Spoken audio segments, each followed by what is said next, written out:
rumbo a las elecciones con El Nuevo Mundo. Hello, friends from the newspaper El Nuevo Mundo here in Las Vegas. In our studio to have the honor to welcome a prosecutor. Not very times in life you have a chance to interview a prosecutor. Yeah.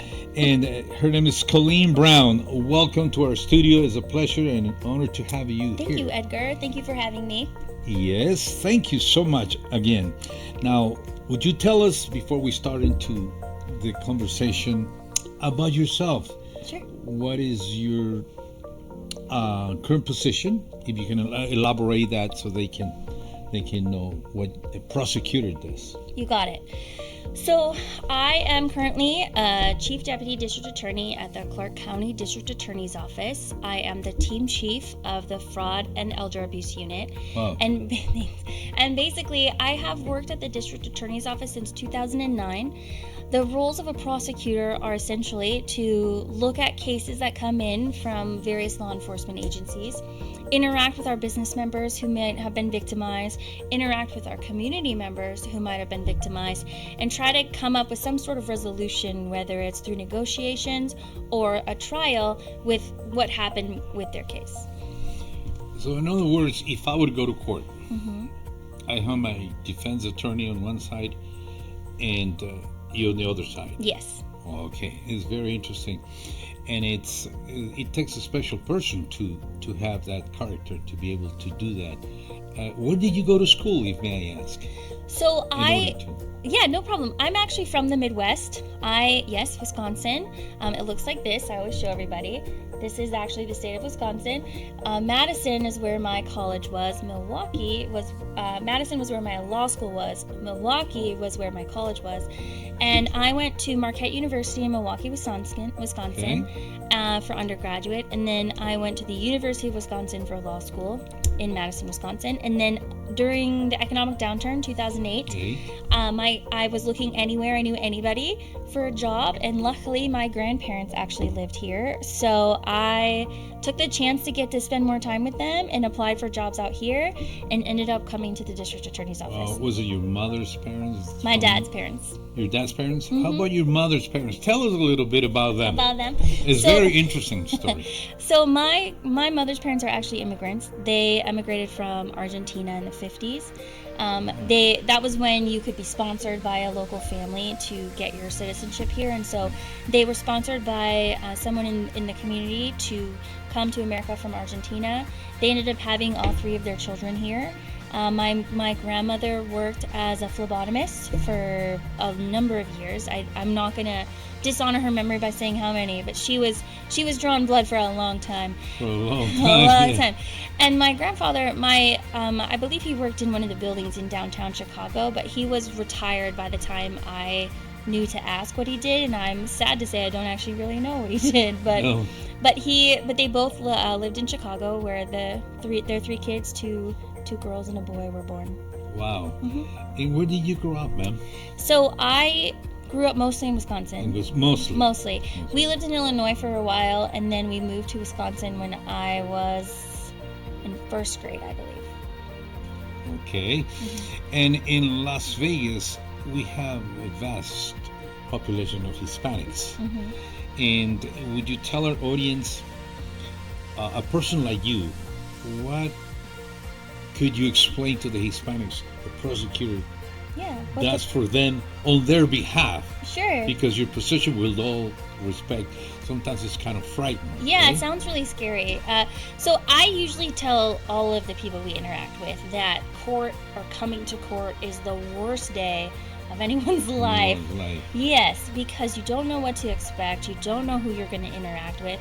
And a lot of times people, not just our Hispanic or Latin community, a lot of times the whole community feels uncomfortable with interacting with prosecutors, the judge, and sometimes even defense counsel. So the entire point of the prosecutor is when there is some sort of criminal action, and it doesn't matter who our victim is, when there's a criminal action, they have to look at that and they have to see whether or not a crime occurred and or what we can do about the fact that that crime occurred. And that could mean maybe that person will take responsibility by accepting a plea negotiation, or the prosecutor will go to trial to try to prove the case against that person.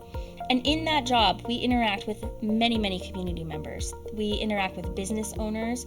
We interact with people who are unhoused. We interact with children. We interact with the elderly. We interact with a lot of people who just were in the wrong place, maybe at the wrong time. I have a simple question. Okay. But I'm sure you would have an answer. Judges have an answer for everything. Hopefully. That's our job. It is. Have you ever been in a case where the crime really was not committed? Yes. It was all... It's actually been about 6 times. 6 times? Yes. So one time we had a person who was accused of attempting to run over someone. And we had, I know it sounds very... Attempting to run over. Oof. Yeah, he did not hit him, thankfully, allegedly, even regardless. But the point is, the allegation was he attempted to do that. Well, it turns out that there was a love triangle that was happening. Oh. And the person who accused that person of that crime may not have been completely truthful about how it all happened. So we were able to determine that. That was the very first time that ever happened to me, and I was so glad I got to be in a position to not do that. So one of your duties is protect somebody's liberty, maybe for the rest of their life. Ideally. It's really interesting. Yes, you want the public to be able to tell you the truth, right?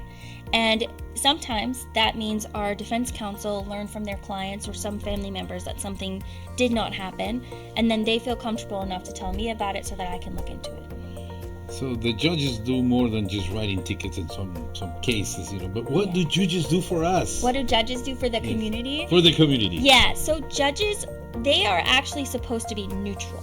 That means they sit up there, they listen to all of the information that comes before them by both sides, and then they make a decision. They call balls and strikes, to use a baseball term, right? Or foul, not foul, if we're using soccer. So essentially, that's the role of the judge. What does the judge do for the community? They also act as a gatekeeper to make sure that the law was followed by holding people accountable when it isn't. Do you see what I'm saying? Okay. And I'm saying people in general, not just people accused of a crime, but the government, the prosecutors, the attorneys, anybody who's involved in that type of scenario. If there's really an issue with following the law, the court can make decisions about that. In other parts of the community, in terms of what else they do, they listen to community members who come in and tell them about the things that have impacted them, and then try to make the best choice they can make to make everybody as whole as possible. Now, currently you have a job. I did. As it was. Can you elaborate in the simple terms on the aspect of protecting the elderly? Because we are in an era and in current times where everybody's being tried to be robbed. Amazing. And one day I was thinking that Americans went to the moon, supposedly. They did. They did go to the moon, and recently too. They did. But they cannot stop scam callers. Isn't that ironic? But it's what I'm saying is, it seems simple. It does. But to have, I am surprised, I'm pleased to have in this country judges that can emphasize the protection for the elderly, because I'm sure they're victims of fraud. Can you tell us what are elderly being exposed? Sure. So, or at risk? As a prosecutor, because the judges are just supposed to be neutral, right? They're just supposed to listen. But as a prosecutor who's on the elder abuse unit, it's my job to make sure that when a person is exploited or abused or neglected or abandoned, that we can investigate those cases and hold those people to account. So when we're talking about the fraud stuff, because you did mention some of that, there are a lot of text messages and emails going out that are trying to tell people that something bad's about to happen to them if they don't do something. Usually it's if you don't click on this link or put your password in, or if you have cryptocurrency, your cryptocurrency might be stolen, or your bank account has been compromised. Any number of those types of scams are happening. And something even more unfortunate is that what are called grandparent scams. where somebody calls. Scam. Yeah, someone calls, pretends to be a member of the family, or they say that they're calling for the member of that family, Okay. usually a grandchild, and that telling you that person is in jail or injured and they need money to help them out. And my own grandparents actually almost fell for one of these when I first moved here. Mm-hmm. They were on their way to the bank to get the money for the person, and then my grandmother luckily called my aunt to see where her child was and found out that it was a scam. But I hear something like that. it happens a lot. A lot, yes. A lot. So your position is a vital tool to prevent that from happening. I think so. And holding people accountable really holding does people help. accountable. Mhm. Does the judge system has success mostly in those cases? So our fraud With all the technology we have these days? sometimes. Sometimes. With our fraud team, we have had a lot of success prosecuting those issues. And frankly, I've seen a lot of our judges, and I'm not one yet. I'll be one in January. But you will, okay. Well, yes, in January.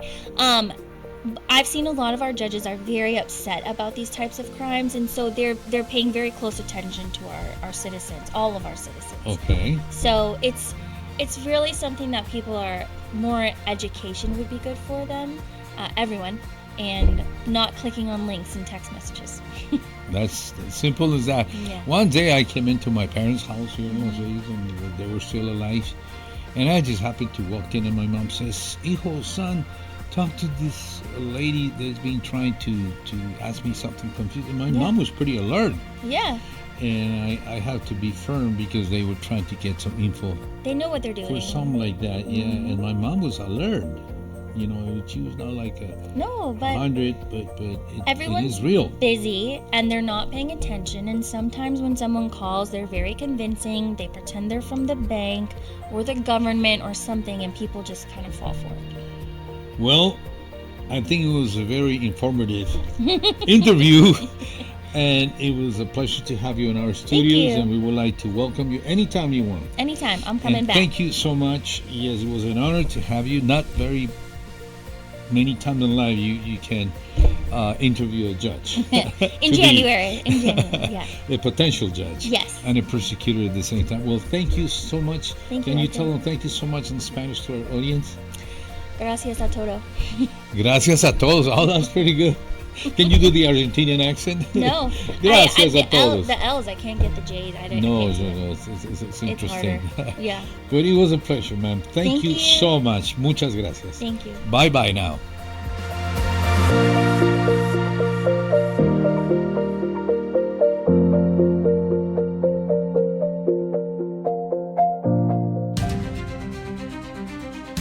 Rumbo a las elecciones con El Nuevo Mundo.